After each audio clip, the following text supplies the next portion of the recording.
유학을 가거든요. 근데 이제 어머니가 10대에 돌아가시고 여기 유학을 가서 여기서 이제 그 기술학교 같은 데서 공부를 하는데 이때 문학에 대한 그런 이제 꿈을 키우고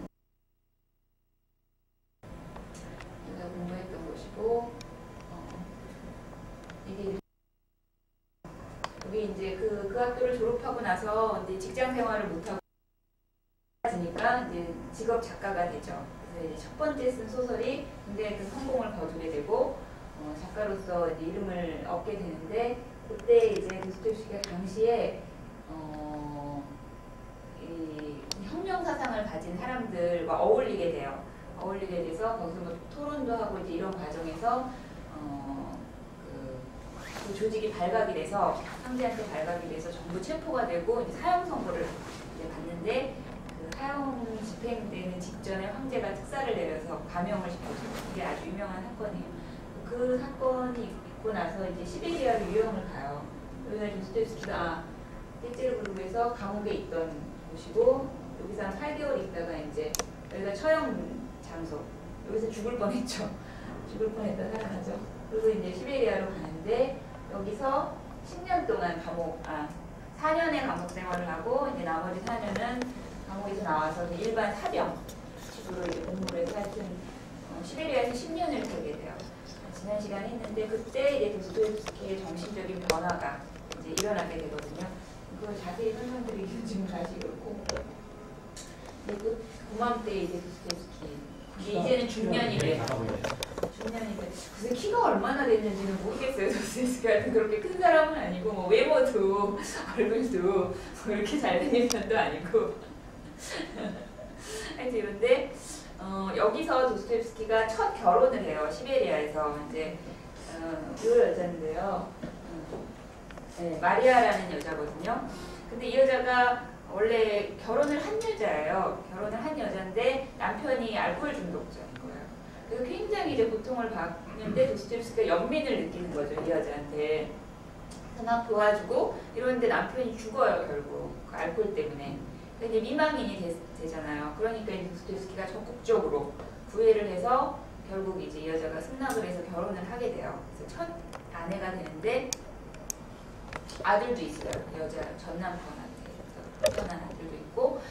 그런데 7년 동안 결혼 생활을 하고 나중에 여자가 결핵이 있어서 결국 죽는데 그 결혼 생활이 이제 굉장히 불행했어요. 근데 그 자세한 기록이 없어요. 그 결혼 생활이 어땠는지. 근데 아마 서로에게 굉장히 고통스러웠던 것 같고 이 여자가 어떤 여자인지 자세히는 모르지만 그 나중에 도스토옙스키 소설을 보면 이 첫 아내의 성격 닮은 것 같은 여자 주인공들이 좀 나와요. 그걸 좀 미루어 짐작할 수 있는데 상당히 성격이 예민하고 아주 그 신경이 상당히 예민하고 자존심이 굉장히 강하고 이제 그런 성격이었을 것 같고 서로 굉장히 서로에게 고통을 주는 거죠. 도스토옙스키 남편과 아내 사이에 무슨 일이 있었는지는 정확하게는 모르는데 어쨌든 이제 그런데 이때 이제 시베리아에서 그 이제 감옥에 나와서 작품을 이제 다시 쓰게 되는데 그것이 또 성공을 거둬요. 시베리아에서 쓴 작품이 이제 수도에도 알려지고 이러면서 다시 도스토옙스키라는 작가가 죽지 않았구나, 건재하구나 이런 걸 다시 알리는 거죠. 그 이름을 다시 알리고 도스토옙스키는 다시 이제 페테르부르크로 돌아올 준비를 하고 물심양면으로 노력을 해서 돌아와요. 10년 만에. 결국 10년 만에 이렇게 돌아오게 되고 그때 쓴 작품이 성공을 거둬서 이제 재기에 성공을 하는 거죠. 처음에 화려하게 그 데뷔를 했고 이제 재기도 이제 화려하게 이제 하게 되는 거죠. 그러면서 도스토옙스키가 야심차게 이제 여러 가지 일을 시작을 하는데 작품도 쓰지만 잡지를 이제 발간을 하거든요. 2개를. 근데 그때 이제 형이에요. 이 도스토옙스키 형 미하일이라고. 도스토옙스키는 둘째 아들이었어요. 그 형과 잡지를 발간해서 당시 이제 그때가 1860년대인 거죠. 도스토옙스키가 작가가 됐을 때는 1840년대고 그 사이에 이제 20년이 흘러서 15년 정도 이렇게 흘러서 1860년대가 됐을 때 러시아에 이제 그 여러 가지 상황이 변화가 되었을 거 아니에요. 특히 이제 사상적인 것들. 당시 지식인들이 지난주에도 좀 했는데 러시아가 어떤 방향으로 가야 될 거냐 이걸 가지고 이제 그 진영이 나뉘어져서 우리나라시면 좌이부 이런 식으로 나뉘어져서 굉장히 이제 싸우기도 하고 막 논쟁도 하고 토론하든 막 굉장히 그런 것이 이렇게 소용돌이가 치고 있던 그런 시기였어요. 그러니까 도스토옙스키도 그때 잡지를 발간했다는 거는 그 잡지에 자신이 그 생각하는 형과 함께 생각하는 그리고 비슷한 생각을 가진 사람들이 모여서 글을 쓰면서 그런 이제 참여하는 거죠. 그런 사상적인 논쟁에 참여하는 거죠. 그때 이제 도스토옙스키가 가졌던 도스토옙스키와 그 주위의 사람들이 가졌던 사상을 이제 대지주의라고 말해요. 대지주의. 하나의 이제 사상적인 경향인데 대지라는 거는 땅이잖아요. 땅. 여기서 말하는 대지라는 거는 뭐냐면 이제 러시아가 러시아 자체의 역사와 어떤 전통을 가지고 흘러왔을 거 아니에요, 그 역사가. 근데 이제 지난 시간에 했지만 러시아의 뾰트르 대제라는 아주 유명한 그 황제가 있었는데 이때 이 뾰트르 대제가 러시아를 서구의 그 유럽 나라들과 러시아가 너무 이제 뒤져 있으니까 그 서구를 따라잡고 서구가 가진 그 모델 그것을 이제 러시아가 적극적으로 받아들여서 서구식으로 러시아는 가야 된다. 그래서 이제 서구화를 표방하거든요, 뾰트르 대제가. 근데 그때부터 이제 러시아가 이제 그 서구의 문물을 받아들이고 이렇게 하면서 러시아 사회가 양분이 돼요. 그 서구 쪽으로 지향하는 사람들과 아니다 러시아는 러시아 자체의 고유의 그 정말 전통과 러시아 자체 고유의 것을 지켜야 된다라고 하는 사람들과 이렇게 양분이 되는데 이때 1860년대 그런 이제 싸움이 아주 가장 격렬해졌을 때예요. 그 러시아가 앞으로 가야 될 방향이 지금 계속 서구로 가야 되냐 아니면 러시아 자체가 가지고 왜냐하면 서구로 갔을 때 나타나는 이제 부작용들이 있는 거죠. 러시아 자체가 가지고 있는 그런 옛날부터 있었던 그것을 이제 지키면서 거기서 러시아 자체의 독자적인 길을 갈 것이냐 이런 논쟁을 막 하고 있을 때 도스토옙스키가 처음에는 중립을 딱 지켰어요. 서구도 좋고 이것도 좋고 양쪽 다 화해하고 이렇게 중도적인 길을 가자고 하니까 양쪽에서 다 얻어맞는 거예요. 너 박쥐같이 이쪽도 아니고 저쪽도 아니고 뭐냐 이런 식으로 막 공격을 받는데 도스토옙스키가 점점 이제 이런 논쟁을 하다 보니까 이 서구주의자들이 가진 이제 문제들을 점점 이제 심각성을 깨닫게 되는 거죠. 그러면서 어떻게 보면 이제 그 서구주의자와 그 반대인 사람들을 슬라브주의자라고 했거든요. 러시아가 이제 슬라브 민족에 속하니까 서구주의자와 슬라브주의, 그러니까 도스토옙스키는 서구주의자도 아니고 슬라브주의자도 아니었는데 사실은 가면서 점점 이 슬라브주의 쪽으로 기울게 되죠. 그러면서 이 대지주의라는 것은 이게 대지라는 거는 결국 러시아 땅을 말하는 거예요. 러시아 땅. 러시아가 가지고 있는 그 우리가 살아왔고 여태까지 조상들로부터 물려받았고 그거는 뭐냐면 모든 도덕적인 가치라든가 정신적인 가치라든가 거기에 이제 종교도 들어가죠. 러시아의 기독교, 러시아의 정교까지. 이 서구주의자들은 그것까지 다 부정했거든요. 러시아 정교 같은 거 우습게 생각하고 막 이랬는데 우리가 발을 디디고 있는 그리고 우리가 태어나서 자란 이 땅을 떠나서는 이 땅을 버려서는 이 땅과의 어떤 그 단절되어서는 우리 정체성을 잃어버리는 거예요. 그 러시아 사람이라는 것뿐 아니라 그냥 인간으로서의 정체성 자체도 잃어버리는 거예요. 그러니까 이 대지로 근데 이 대지를 떠난 거죠. 러시아의 많은 특히 서구주의자들이 지식인들이 그러니까 떠도는 사람들이에요. 그런 사람들은 도스토옙스키 그 사람들을 러시아의 유럽인이라고 불렀어요. 유럽인. 러시아 사람은 러시아 사람인데 러시아에 살고는 있는데 러시아 사람이 아닌 거예요. 유럽인인 거예요. 그러니까 그 사람들은 정체불명의 어떤 그런 떠도는 것 같은 그런 사람들인 거예요. 그러니까 그런 사람들에게 이제 외치는 거죠. 대지로 돌아오라고.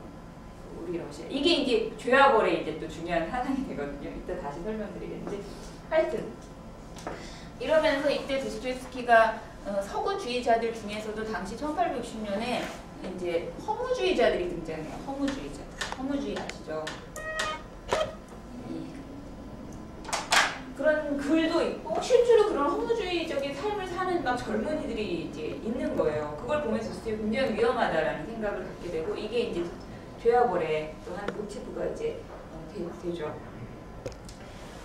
지난주 거 보기 보시면 1864년에 지하로부터의 숙이라는 작품 이 작품이 굉장히 도스토옙스키의 작품 창작기를 전기, 중기, 후기 이제 크게 세 수로 나누면 전기는 이제 그 시베리아로 유학 가기 전에 20대 전기고요. 그 다음에 시베리아에 가서도 아까 작품을 썼다고 했잖아요. 그때가 중기예요. 그리고 요 지하로부터의 수기부터가 후기로 들어가요. 그러니까 도스토옙스키의 원숙한 그런 작품 창조 시기로 들어가는 작품인데 이때 이제 그 전하고 작품 경향들이 많이 달라지는데 여러 면에서 달라져요. 특히 이제 아주 철학적이고 형이상학적이고 종교적인 주제들이 이제 작품 세계에 깊이 들어가. 그 전에는 그렇게까지 그런 내용이 그렇게 많지 않았어요. 근데 이제 이 작품부터 그렇고 또 하나는 이따도 얘기할 거지만 아주 독특한 이제 그 도스토옙스키의 그 방식인데 이제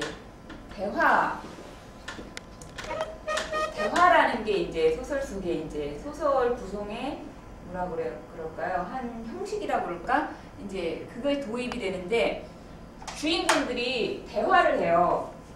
대화를 하는데 물론 등장 인물들끼리 대화를 하죠. 이렇게 만나서 대화를 하는 중에 그냥 이런 대화가 아니라 그 대화 중에 소설의 핵심적인 사상 이제 그게 그 대화 중에 드러나는 거예요. 그러니까 대화를 통해서 어떤 작가는 보면 특히 톨스토이 같은 사람은 그냥 작가가 자기 입으로 막 자기의 사상을 적어요. 자기의 사상을 막 적고 그리고 어떤 주인공이 가지고 있는 사상을 작가가 이렇게 대신 적어줘요. 그 사람이 생각하는 그런 거를. 근데 도스토옙스키는 절대로 그런 게 없어요. 이 작품부터. 절대로 그러니까 주인공이 자기 갖고 있는 사상을 혼자 이렇게 적거나 작가가 대신해서 적어주는 게 없고 반드시 대화 중에 나타나요. 그게. 이 사람이 가지고 있는 사상이 뭔지 이 사람이 무슨 생각을 하고 있는지가 대화 중에 드러나게 돼 있어요. 근데 그 대화가 재밌는 건 꼭 이렇게 두 사람 아니면 뭐 세 사람이 모여서 하는 대화뿐이 아니라 혼자 하는 것도 대화예요. 혼자 하는 것도.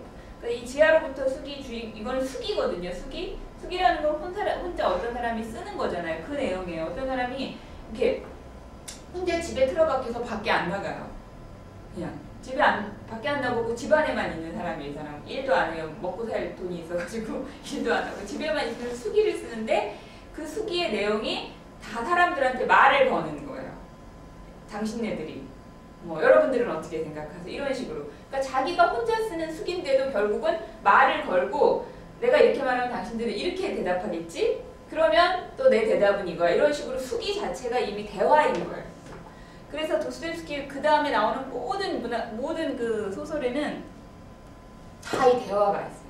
혼자 하는 말이든 사람들이 만나서 대화를 하죠. 대화에 대해서 조금 더 이따 말씀을 드릴게요. 조합을 하면서. 어쨌든 이제 그런 어떤 새로운 경향이 나타나고 이때 이제 1864년에 도스토옙스키한테 아주 불행한 해였는데 여러 가지 나쁜 일들이 겹치는데 일단 아내가 죽어요. 결핵을 오래 앓고 있어서 결국 아내가 이제 사망을 하고 그 다음에 또 3개월 있다가 이 형이 또 죽어요. 형도 이제 병을 얻어서 이제 죽게 되고 그다음에 형하고 같이 만들었던 잡지가 망해요. 그러니까 그리고 또 어떤 친구도 죽고 그러니까 주변에 사랑하는 사람들이 한꺼번에 이렇게 죽고 또 정말 이렇게 야심차게 계획했던 일도 망하고 그러면서 빚더미에 앉는 거예요. 그 잡지를 운영하다가 얻은 빚이 어마어마하게 많은데 형하고 같이 졌는데 형이 죽으니까 결국 그게 도스토옙스키한테 다 혼자 그 짐이 다 떨어지잖아요. 그러니까 너무너무 이제 고통스러운 한 해여서 도망을 가요. 도스토옙스키가 유럽으로 독일로 도망을 가서 거기서 뭘 하냐면 도박을 해요. 도박. 아마 너무 이때 도스토옙스키 도박이 시작되거든요. 요즘 우리나라도 도박 심각하잖아요. 근데 저는 도박 얘기 들을 때마다 도스토옙스키가 그러니까 이 사람이 이때부터 한 5-6년 정도 이 도박에서 헤어나지를 못해요. 근데 결국 나중에는 이제 벗어나는데 아마 이런 많은 실패와 이제 마음의 그 고통 이런 것들에서 도망치는 수단으로서 도박을 시작한 거는 같은데 그리고 나서 이제 이 도박에 너무 이 사람이 빠져들어서 도박자라는 소설도 쓰고 아주 그 도박자의 심리에 대해서 또 여러 소설에서 이렇게 묘사를 하거든요. 어쨌든 그래서 빈털터리가 돼갖고 막 호텔에서 호텔비도 뭐 낼 수도 없고 그래서 호텔에서 밥도 안 주고 막 이런 정도 상태까지 막 갈 정도인데 그 상태에서 그 독일의 그 호텔에서 죄와벌을 구상하는 거예요. 죄와벌의 구상이 거기서 싹텄어요. 그 도박에서 하고 나서 돈이 한 푼도 없는 그 상황에서. 그러니까 거기에 당연히 가난한 주인공이 등장하겠죠. 도스토옙스키가 처음 쓴 소설이 가난한 사람들이거든요. 지난번에도 말씀드렸는데 가난한 사람들이 소설에 많이 나와요. 죄와벌의 주인공인 라스콜린코프도 아주 가난한 대학생이거든요.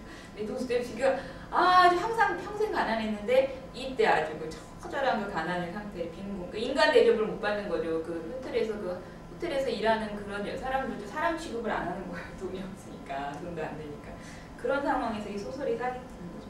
어쨌든 거기서 이제 어떤 친구한테 돈 빌려달라고 해서 러시아로 돌아와요. 어쨌든 돌아와서 이제 그 내가 소설이 하나 있다, 머릿속에 구상한 소설이 있다, 출판업자한테 연락을 해서 돈을 미리 받죠. 도스토옙스키 항상 그런 식이었거든요. 돈을 미리 받아서 이제 계약금을 받고 그리고 이제 소설을 쓰는 거예요.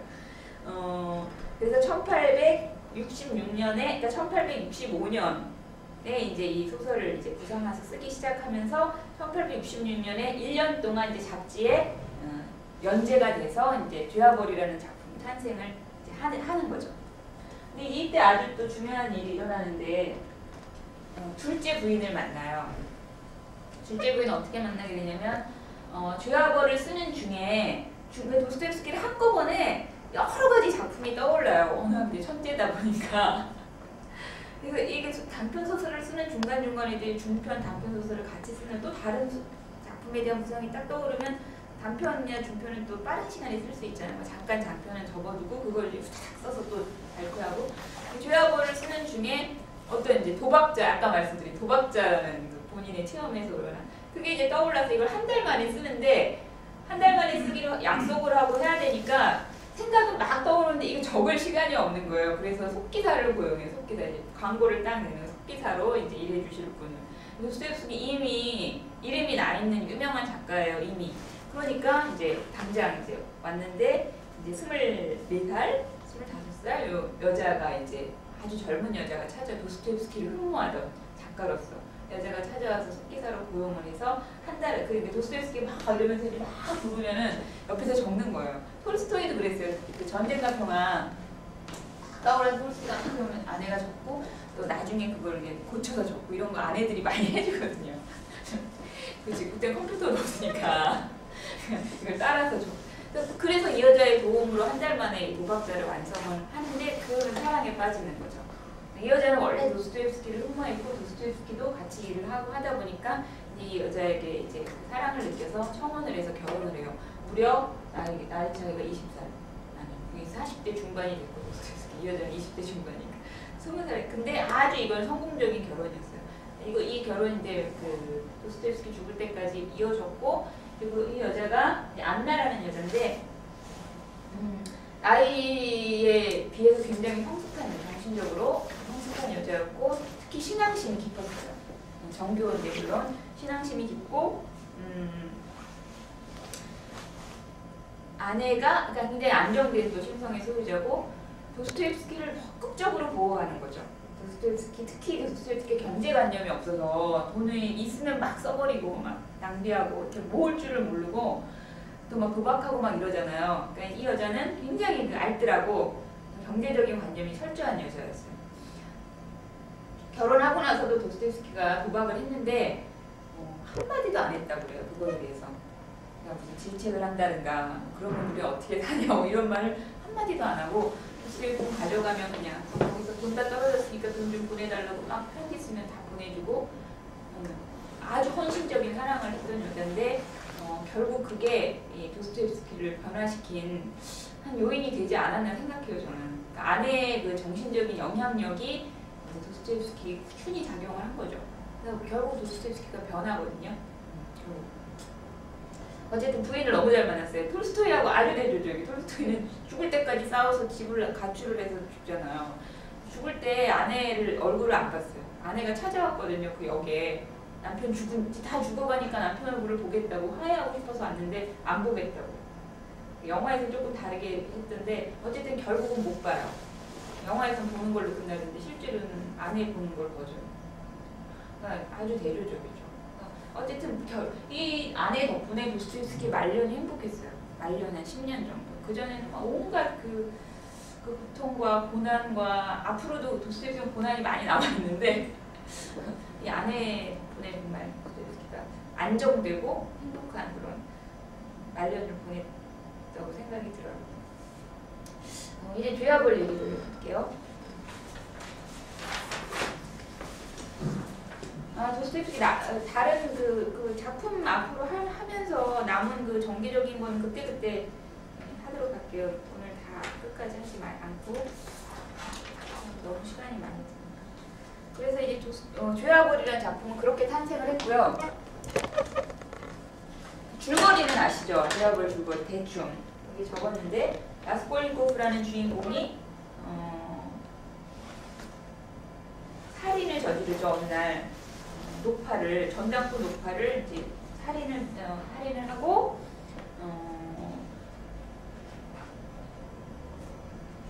아무도 모르는데 주위 사람들은 독자는 다 알죠. 이 누가 범인인지. 근데 이제 그 살인 후에 이제 마음의 고통을 겪고 이제 어머니와 누이 동생이 이제 시골에서 상경을 하거든요. 그 아들과 이제 오빠를 보려고. 근데 이제 그 만나기 싫은 거예요. 막 그 어머니와 동생을 만나기 싫고. 그리고 가장 사랑하는 두 사람인데 왠지 이렇게 단절감을 느끼는 거예요. 라스콜니코프가 이유를 알 수 없는 막 그런 고통을 겪는 것이 심리적인 그 묘사가 굉장히 치밀하죠. 그래서 이 죄악을 유명하고 많이 좋아하잖아요, 사람들이. 이제 그러는 과정을 겪다가 소냐라는 이제 창녀를 만나서 이 자기가 살인했다는 걸 고백을 하고 소냐가 자수를 권유를 하고 결국 자수를 하죠. 그래서 이제 시베리아 유형을 떠나서 거기서 이제 그 어떤 정신적인 변화를 맞이한다. 이런 이제 줄거리죠. 이게 그 일어나는 시간이 2주 동안에 일어나는 시간이에요. 이렇게 두꺼운데 그 전체 시간이 2주밖에 안 되고 처음에 4일 동안 있었던 일을 쭉 묘사하고 그 다음에 시간이 뚝 끊어져요. 한 며칠. 그 다음에 3일. 또 3일이 있었던 일을 쭉쭉 하고 또 뚝 끊어졌다가 나머지 이틀.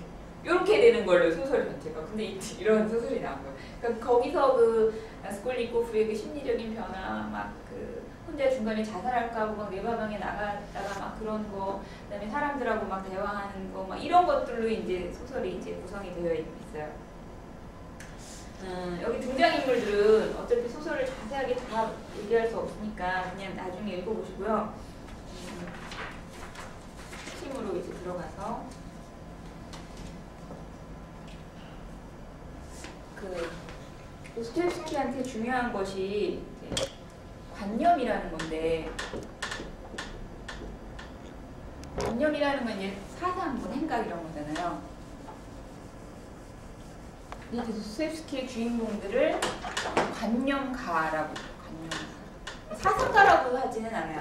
사상가라고 부르진 않고 이제 관념가 주인공이라, 이건 마치 그 전문 용어처럼 이렇게 되어 있는데, 이데올로그라는 말 아시죠? 이데올로그 하면 이제 이 관념가라는 뜻인데, 도스토옙스키의 주인공은 전부 다 관념가들이에요. 이 관념가라는 사람은 어떤 사람이냐면 그냥 어떤 그 관념을 그냥 이렇게 가지고 있는 사람이 아니라, 가지고 있는 정도가 아니라 그냥 이 관념하고 인간하고 그냥 혼연일체가 돼버린 어떤 그 사상에 먹혀버린, 이런 표현도 있어요. 사상에 먹혀. 그 사상을 그 사상이, 그 관념이 이 인물을 완전히 지배하고 있는 사람. 그런 사람이 이제 관념가거든요. 그래서 그 자기가 갖고 있는 관념에 의해서 살아가는 사람인 거죠. 보통 그렇지 않잖아요. 보통 일반적으로는 그런 관념을 갖고 있지만 그게 그 사람의 삶을 완전히 온통 다 이렇게 지배하지는 않잖아요. 그 사람의 행동을. 근데 이 도스토옙스키 주인공도 이런 사람들이에요. 실제로 그 당시에 그런 사람들이 있었을 것 같아요. 도스토옙스키가 그런 사람을 일부러 만들어낸 게 아니라 이렇게 보기에 본인도 그렇고 도스토옙스키 자신도 그렇고 그 당시 그 많은 지식인들 중에서 그러한 유형들이 있었을 것 같아요. 그래서 이런 인물을 창조한 것 같은데, 그래서 관념이라는 게 이렇게 어떤 인물하고 동떨어져서 있는 게 아니라 그 하나가 딱 돼서 관념이라는 거는 인물을 떠나서 어떤 사람을 떠나서 그냥 이게 혼자 이렇게 무슨 따로 딱 존재하는 게 아니라 그 관념이 어떤 사람 속에 들어가서 그 사람을 움직이는 그런 힘이 될 때 이제 그게 정말 이제 관념이고 그것이 관념이 갖는 힘이에요. 그래서 이런 관념가들은 그 관념을 갖고 있는 것에 머무르지 않고 결국 그걸 행동으로 옮기게 돼요. 그거에 의해서 지배를 받으니까. 그러면 이제 어떤 일이 벌어지냐면 관념이 만약에 그냥 이 머릿속에 어떤 관념으로만 남아있으면 그게 어떤 결과를 가져올지 알 수가 없잖아요. 근데 이제 이 관념이 행동으로 딱 옮겨지고 나면 이제 이 관념이 정말 올바른 관념이었는지 잘못된 관념이었는지 뭐가 잘못된 건지 이게 이제 행동의 결과를 통해서 결국 이제 드러나게 되는 거잖아요. 그래서 도스토옙스키의 모든 소설은 이 관념을 시험하는 거예요. 어떤 주인공이 어떤 관념을 가지고 있어요. 이 주인공이 그런 관념가예요. 근데 그것을 그 주인공이 행동으로 옮겨봤더니 이런 결과가 나오더라. 아, 그렇다면 이 관념은 어떤 관념인가? 이 관념에 문제는 없는가? 이거 올바른 건가? 이런 것들을 주인공 자신이 그걸 자기도 이게 행동을 옮기기 전에 몰라요. 그 관념이 왜 문제가 있는 건지 이게 근데 자기도 행동을 옮겨보고 그 결과를 스스로 본인이 당하면서 스스로 자각을 하게 되는 것이고 독자도 마찬가지. 이게 이제 조야벌의 내용도 이거고 앞으로 다른 소설들도 다 그래요. 그래서 이 라스콜니코프가 이 살인하기 전에 뭐 하냐면 한 달 동안 방을 안 나가요. 조그만 방, 거의 혼자 이렇게 누울 수 있을 정도, 누가 들어오면 이렇게 앉을 데도 없을 정도의 그 좁은 방구석에 한 달 동안 있어요. 그럼 한 달 동안 그 사녀가 와가지고 너 요즘 뭐 하냐? 돈도 안 벌고 그러면은 난 일을 하고 있다고 그래요. 무슨 일 하는데? 생각한다고. 이 주인공은 생각하는 게 일인 거예요. 근데 결국은 한 달 동안 이 라스콜니코프 머릿속에서 계속 돌고 그 안에서 막 그 익어갈 거 아니에요. 어떤 하나의 관념이 아무도 주의치 않는 그거를 결국은 한 달 후에 집 밖에 나와서 행동으로 옮기는 거죠. 그게 이제 살인이에요. 그게 살인이고. 그러니까 우발적으로 충동적으로 살인하는 게 아니에요. 무르익은 관념이 결국 그러니까 이따 얘기하겠지만 라스콜니코프 스스로도 자기가 갖고 있는 이 관념이 이게 맞는 건지 틀린 건지 이거를 시험해보지 않으면 이제 견딜 수 없는 상태가 되는 거예요. 행동으로 결국은 그것을 옮기는 것인데 이제 이걸 살인. 근데 무슨 관념을 갖고 있었길래 도대체 살인을 했느냐 이게 문제인 거죠. 이게 이 소설의 주제인 거죠. 어떻게 알고 계세요?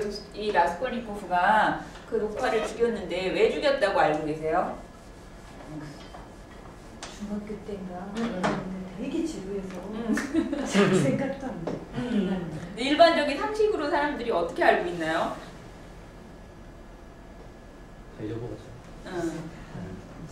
그냥 왜 죽였을까? 그럼 일반 왜 죽였을 것 같으세요? 이 라스콜니코프가 누구냐면 이제 대학생이에요. 법학부 대학생인데 돈이 없어가지고 휴학한 상태예요.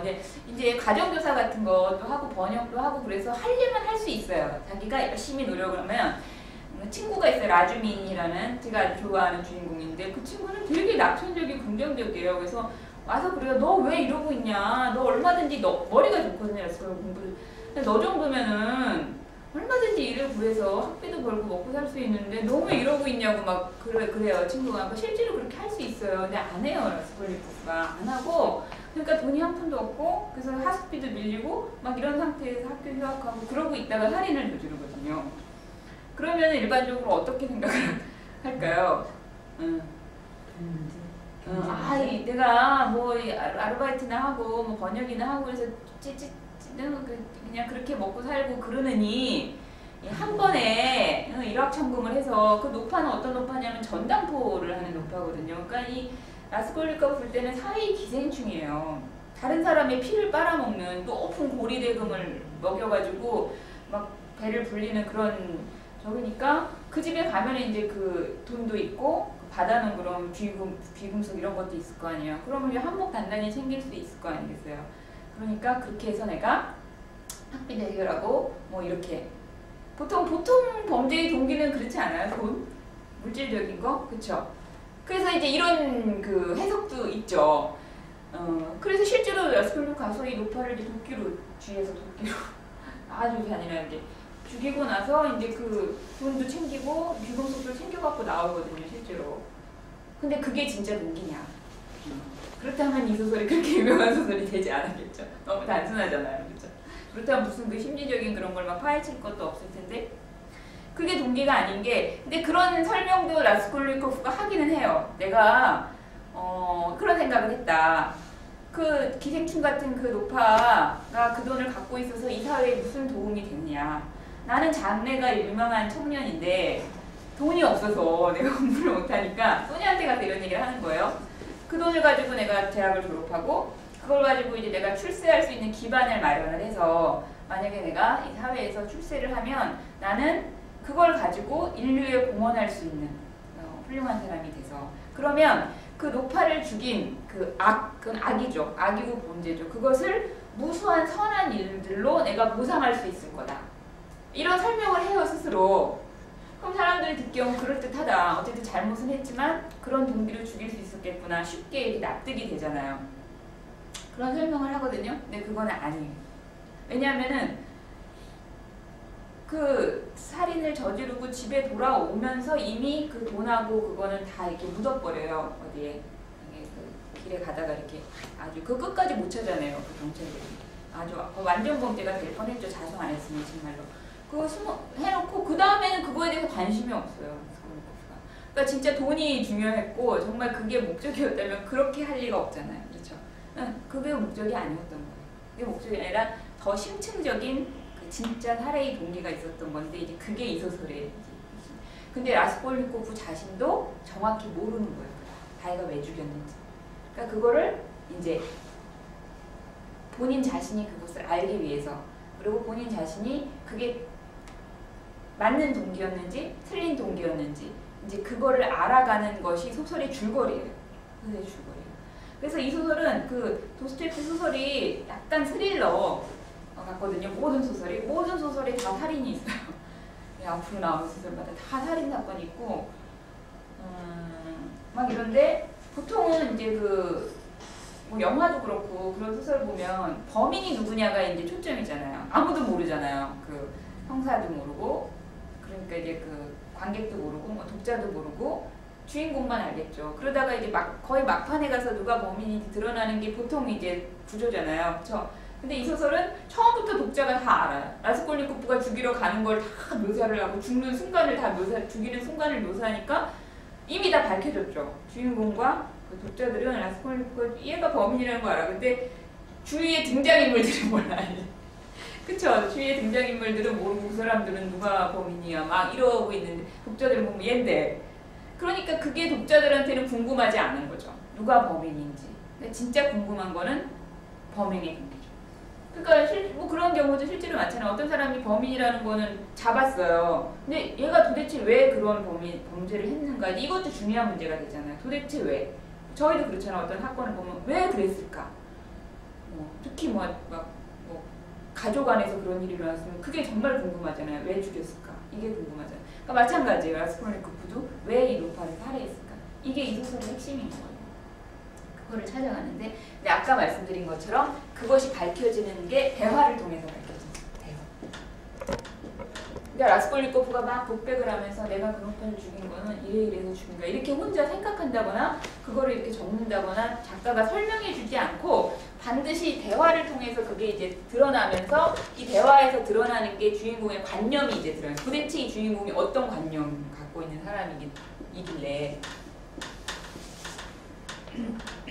이게 이제 도스토옙스키가 작가로서 가지고 있는 과제예요. 이를테면 주인공의 관념을 대화 중에 드러내는 거. 이게 아주 도스토옙스키 소설의 아주 묘미거든요. 이게 그러니까 정말 재미있어요. 그러니까 대화를 할 상대가 있어야 되잖아요. 물론 아까 말씀드린 것처럼 혼자서 너네들 알아? 내가 왜 죽였는지 뭐 이런 것도 대화가 돼요. 근데 라스콜니코프는 그렇게 하지 않고 대화할 사람을 찾아가죠. 꼭 보면 도스토옙스키 작품에는 이렇게 누군가를 찾아가요, 주인공이. 근데 그거는 대화하려고 찾아가는 거예요. 근데 그 일상적인 너 왜 어떻게 지내냐 뭐 이런 수준이 아니라 자기가 가진 관념을 자기 스스로도, 우리도 그렇잖아요. 왜 내가 말을 하다가 스스로 깨닫잖아요. 이렇게 스스로 해답도 막 찾고 뭐 생각이 복잡한데 얘기하다 보니까 풀어지고 그러잖아요. 대화라는 게 그러니까 마찬가지예요. 주인공도 자기 관념이 막 꽉 차 있는데 자기도 뭐가 뭔지 모르는 거예요. 그러니까 대화 상대자가 필요한 거예요. 대화하다 보면 자신이 가진 관념의 실체를 드러내게 돼요. 그리고 그것이 독자한테 알려주고 상대방이 그럼 대화하면 상대방이 반응을 해보잖아요. 그거에 대해서. 그러면서 이 관념이 이제 시험되는 이제 그런 거거든요. 그러니까 이 주인공들은 그런 필요를 갖고 있기 때문에 대화 상대자를 자기가 골라서 찾아가요. 그래서 라스콜니코프가 택한 대화 상대자가 소냐예요. 잘 아시는. 나중에 이제 다른 소설은 이제 다른 또 대화 상황. 소냐가 이제 매춘부인데 어느 날 라스콜니코프가 소냐의 집을 찾아가는 거죠. 소냐를 만나게 된 계기는 이제 우연한 계기인데 어쨌든 라스콜니코프가 소냐의 그 스토리를 알게 되거든요. 정말 가난한 집에 먹고 살 게 없어서 18살 된 이 아직 소년인데 자기를 팔아서 가족들을 먹여 살린다는 걸 라스콜니코프가 알게 돼요.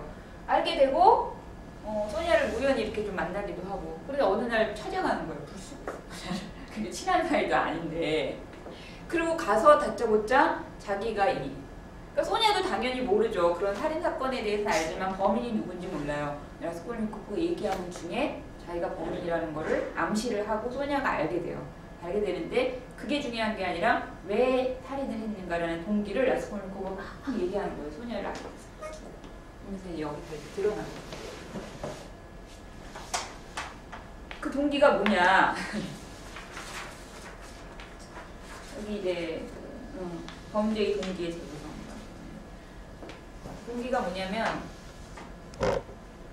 그거 한번 뒤에 지난주에 나눠드린 거 뒤에 제가 소설 내용을 발표한 부분이 있거든요. 요거는 요 부분은 소니하고 하는 내용이 아니라 소니하고 대화하는 부분이 아니라 다른 사람들하고 여러 명이 있는 자리에서 이런 대화가 이루어지는데 뭐냐면 이 내용은 뭐냐면 라스콜니코프가 어떤 조그만 논문을 하나 써가지고 이 잡지에 기고를 해요. 그 논문을 내가 읽어봤다 사람들이 그러면서 그 논문의 내용을 이야기하는 장면이거든요. 이것도 대화죠. 이것도 대화 상황이죠. 당신이 쓴 그런 논문이 재밌더라, 독창적이더라 이런 내용이었죠. 이러면서 이제 그랬더니 라스콜니코프가 아니 근데 오해하신 거라고 그러면서 설명하는 이런 장면이거든요. 그러니까 이 논문에 이 관념이 일단 드러나요. 이 관념이 라스콜니코프가 갖고 있는 관념이 일단 드러나고 소냐를 찾아갔을 때는 이제 그것으로 인한 자기의 동기를 또 밝히게 돼서 이렇게 두 번의 대화 상황이 발생하는데 이 관념이 여기 보면 이제 나오는데 여기 밑에 한번 보세요. 이런 내용이에요. 밑에 이렇게 제가 이렇게 검은 부분 있죠. 인간은 전부 범인과 비범인으로 분류할 수 있다. 범인은 평범한 사람이고 이제 비범인은 이제 평범하지 않은 사람이고 비상한 사람. 범인은 복종의 생활을 영위해야 하며 그들은 법률의 규범을 초월할 권리가 없다. 왜냐하면 범인이니까. 그냥 평범하니까. 이 사람들은 법이 정한 대로 그거를 잘 순응하면서 복종하도록 그렇게 살도록 되어 있는 사람, 범인. 근데 이제 비범인은 온갖 범죄를 수행해도 무방하며 갖가지 방법으로 법률을 침범할 권리를 지닌다. 왜? 비범인이니까. 이런 논리고 그 뒤로 넘어가세요. 라스콜니코프가 이제 그 다음 페이지로 311페이지에 조금 더. 그러니까 이 라스콜니코프가 다시 설명을 해요.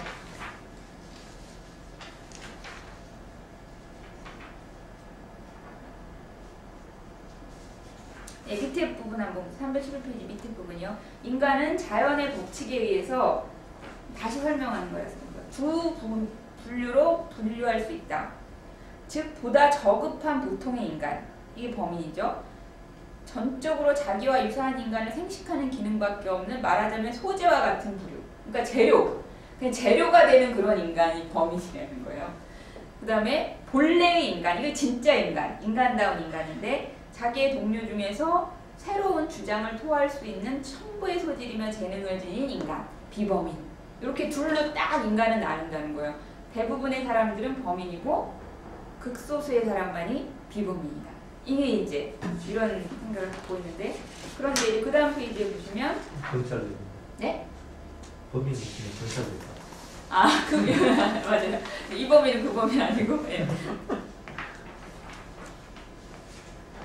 자, 그런데 문제가 되는 건 뭐냐면, 자, 그렇게 뭐 있다고 치자. 근데 이제 중간에 뭐 까만부 보면, 만일 그 비범인이요, 자기의 목적을 달성하기 위해서 죽음이나 피도 불사해야겠다고 생각하게 되면, 그러한 사람들은 내가 생각하기에 마음속으로 양심에 비추어 봐서 피를 부어도 좋다는 허가를 자기에게 부여하게 되는 것입니다.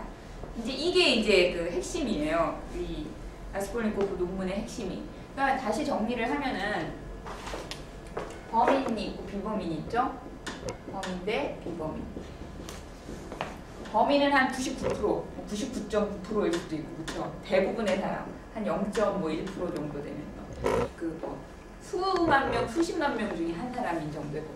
이 범인들은 아까 말씀드린 것처럼 소재적인 인간, 그러니까 재료밖에 안 되는, 그러니까 인간을 그냥 수손 나와서 그냥 쭉 이렇게 그런 사람들만 범인. 그러니까 쉽게 말하면 이 역사의 어떤 진행 있잖아요. 역사의 진보나 뭐 세계가 움직이는데 전혀 기여를 못하는 사람들이 범인이라는 거예요. 이 비범인들은 뭐냐면 역사의 방향을 주도하는 사람들, 역사의 방향을 튼다든가, 뭔가 새로운 것을 발견한다든가, 그래서 뭐 뉴튼 얘기하고요, 그리고 케플러 얘기하고, 나폴레옹, 이렇게 이런 사람들로 인해서 역사가 바뀌는 거예요. 그런 사람들이 이제 비범인인데, 그러니까 천재적이고 독창적인 사람들이죠. 이 사람들이 어떤 그런 자기의 어떤 목적을 딱 수행하려고 하다 보니까 불가피하게 범죄를 저질러야 되는 상황이 생길 수 있다는 거죠. 나폴레옹 같은 경우는 유럽을 정복하려고 하니까 얼마나 무수한 사람들을 죽여야 돼요. 그렇죠? 배신도 해야 되고, 자기를 따르지 않는 사람들은 처단도 해야 되고, 뭐 그런 일이 비일비재하잖아요, 역사에. 그래서 그런 것을 법률적인 변제에서 보면 범죄 맞다. 법률적인 변제에서 보면 그 사람들은 범죄자다. 그러나 시간이 지나봐라 그런 사람들을 영웅으로 떠받든다. 이런 얘기가 나오거든요. 기념비 세워주고 역사책에 이름이 남고 그 사람들이 그런 범죄를 행했다고 그 사람들을 욕하지 않는다. 왜냐하면 그 사람들이 역사에 큰 일을 기여한 사람들이기 때문에. 이런 논리예요. 그래서 근데 이런 비범인들이 실제로 그런 일을 서슴지 않고 할 수 있는 거는 자기가 스스로 자기 양심에 이 목적을 위해서는 이 정도 피는 흘려도 괜찮아 라는 양심에 자기 스스로에게 허락을 한다는 거죠. 그게 이제 라스콜니코프의 논문의 이제 독창적인 면이거든요. 이제 이것이 이 소설의 이제 살인을 낳은 동기거든요. 그러니까 양심의 허용. 피를 흘린다는 거는 뭐 범죄를 행한다는 의미겠죠. 그것을 양심을 스스로를 허용한다. 왜? 비범인이니까. 단지 비범인이란 이런. 그러니까 범인들은 감히 그렇게 할 수 없어요. 비범인만 그렇게 할 수 있어요. 그런 심지어 권리가 있다고, 권리가. 이런 이제 그 논문을 쓰는데 이게 이제 라스콜니코프가 가진 관념이고 이 관념에 라스콜니코프가 완전히 먹혀요. 먹혀서 이 생각으로 숨쉬고 사는 거예요. 라스콜니코프는. 밥도 잘 안 먹어요. 라스콜니코프는 보면. 하녀가 너 일이다 너 저기 뭐 먹으라고 이렇게 스프도 갖다 주고 빵도 갖다 주는데 거두지도 않았어. 그러니까 근데 이 관념이 도스토옙스키가 만들어낸 게 아니에요.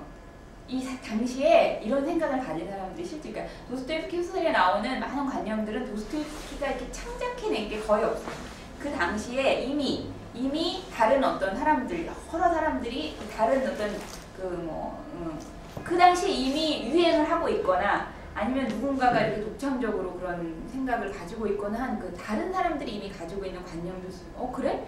그러면 그 관념이 어떤 관념인지 한번 보자. 이거를 소설 속에 다 끌어들이는 거거든요. 그러니까 이게 도스토옙스키 이런 생각을 창작해냈다고 생각하면 그러니까 어떤 게 있었냐면 당시에 나폴레옹이 있었죠, 유럽에. 근데 이 시대에는 이미 나폴레옹이 죽은 지 오래됐고 나폴레옹의 그 후손 중에 나폴레옹 3세라는 사람이 있었어요. 나폴레옹 3세라는 사람이. 이 나폴레옹 3세가 책을 하나 썼는데 그 책의 내용이 이런 내용인 거예요. 그 책의 내용이. 이런 식의 내용인 거예요. 그러니까 범인과 비범인이 있고 이 비범인들은 그런 식으로 해서 그 사람들의 행동은 정당화된다는 이런 게 당시 있어서 사람들한테 잘 알려져서 러시아에도 들어와서 이제 번역이 된 거죠, 러시아어로. 그러니까 이 지식인들이 그걸 읽고 이게 맞냐 이거 갖고 막 당대에 토론이 벌어지고 있었던 관념이에요. 이미. 이걸 나중에 이제 그 니체가한테 이런 게 가면 초인 사상이 되는 건 일종의 이것이 우리가 알고 있는 초인 사상하고 또 맥이 같거든요. 초인이라는 니체가 도스토옙스키 영향을 받았다 뭐 이런 얘기 있는데 이런 거죠. 도스토옙스키의 생각을 니체가 따른 게 아니라 도스토옙스키 소설에 나오는 그 관념에 그것을 발전시키는 그런 의미죠. 니체하고 도스토옙스키는 굉장히 다른 정반대. 그래서 근데 그런 생각을 갖고 있는데 왜 죽일까요? 라스콜니코프가. 그것도 궁금하잖아요. 그거를 소니한테 가서 얘기를 하는데 보세요. 이 라스콜니코프는 관념가요. 그냥 저희는 그런 생각이 있구나. 동의할 수도 있고 그쵸? 동의하지 않을 수도 있고 이때 얘기해 볼 건데 근데 이 라스콜니코프 그 관념이 먹힌 사람이라고 그랬잖아요. 그거로만 하는 사람이라고 했잖아요. 그러면 어떤 생각을 하겠어요? 당연히 나는 범인일까 비범인일까 이 생각을 하는 거예요.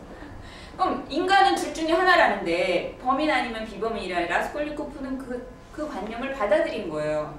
그 관념인 진리라고 믿는 거예요. 그러면 당연히 이제 둘 중에 하나일 수밖에 없는 거죠. 나는.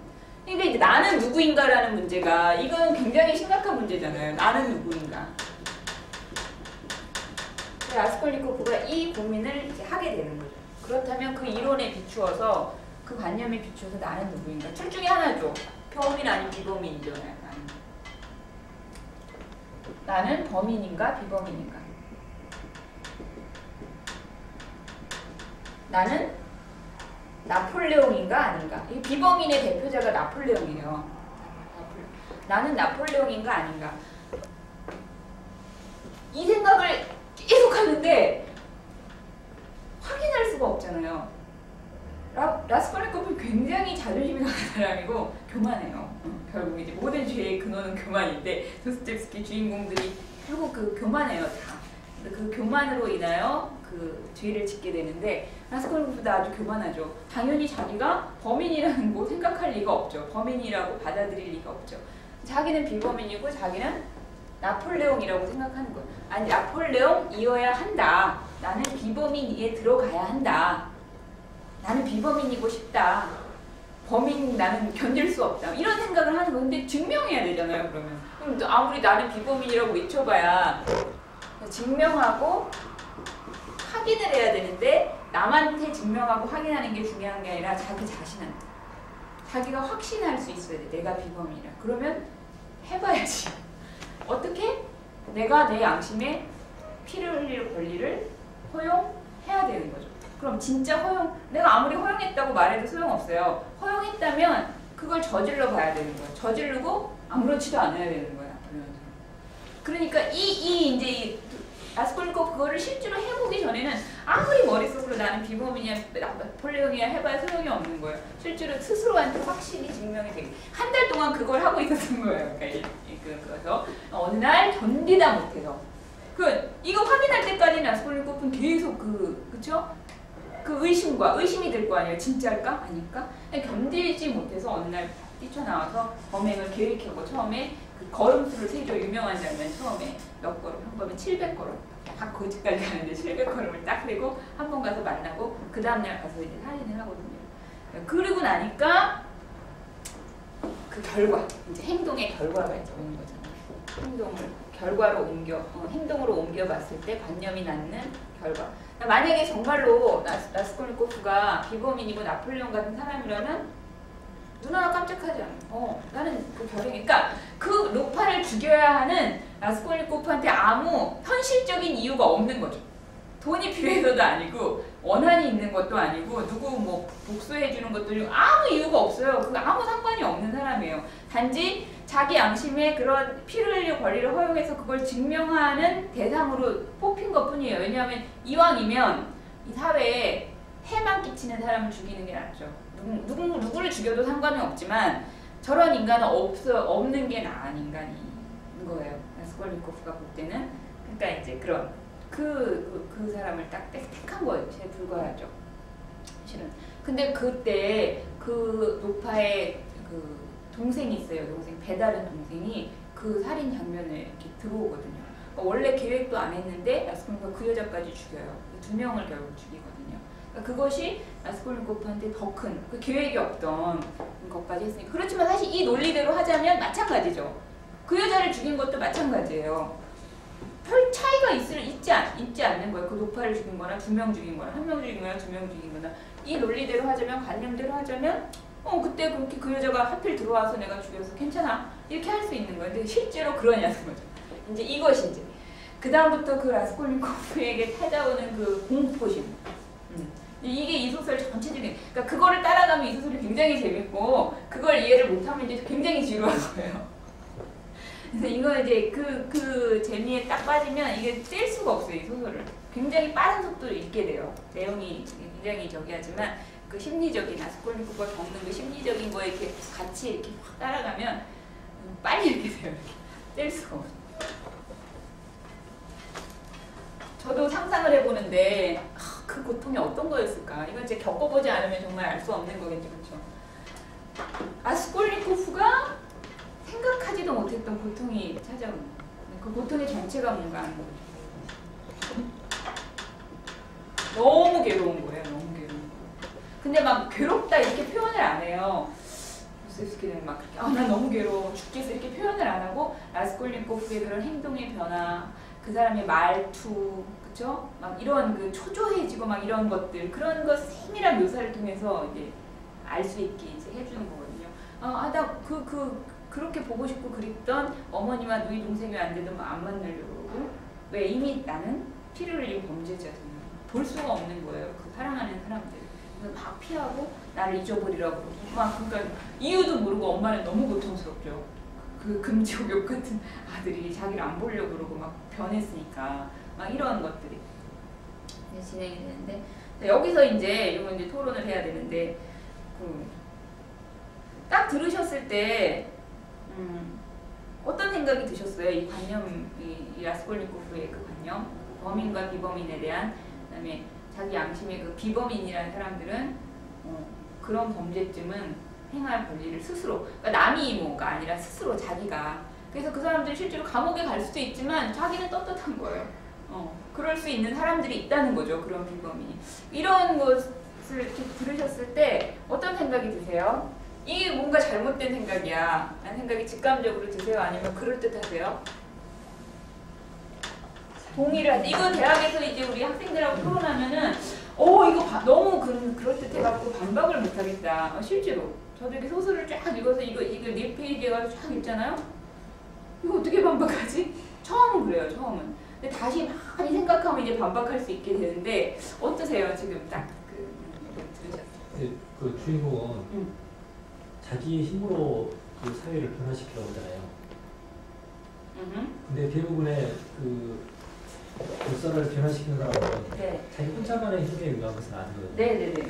어떤 군중이나 다른 사람들의 관념들을 다 결집을 시켜서 그 결집으로 인해서 모아진 상태에서 그 어떤 큰 그 관념의 덩어리, 그 덩어리가 다른 한 작거나 크거나 간에 그 한 관념의 덩어리를 이렇게 그 제거를 시키면서 그 역사가 뭐 발전이든 뭐 저기든 간에 어떤 역사가 반전이 되는 그런 상황이 발생하는데 여기서는 주인공은 자기 혼자만의 한 사람만의 관념이기 때문에 다른 사람들의 관념을 너무 크기 때문에 그걸 변화시키기 힘들죠. 뭐 저는 이제 그 관념에 대해서 생각은 그렇고 그 도스토옙스키는 제가 얘기를 들으면서 제가 궁금한 것은 도스토옙스키가 크리스찬이었잖아요. 여기도 보면 나는 가정에서 어릴 때부터 복음서를 알았다 그랬잖아요. 복음서를 알았다는 건 본인이 예수를 확실하게 알았다는 거잖아요. 어릴 때는 아니죠, 근데 어릴 적부터 예수 복음서를 알았다고 했어요. 그냥 들은 거죠. 들어서 영향을 받은 거죠. 그게 지식적으로 알았다는 표현은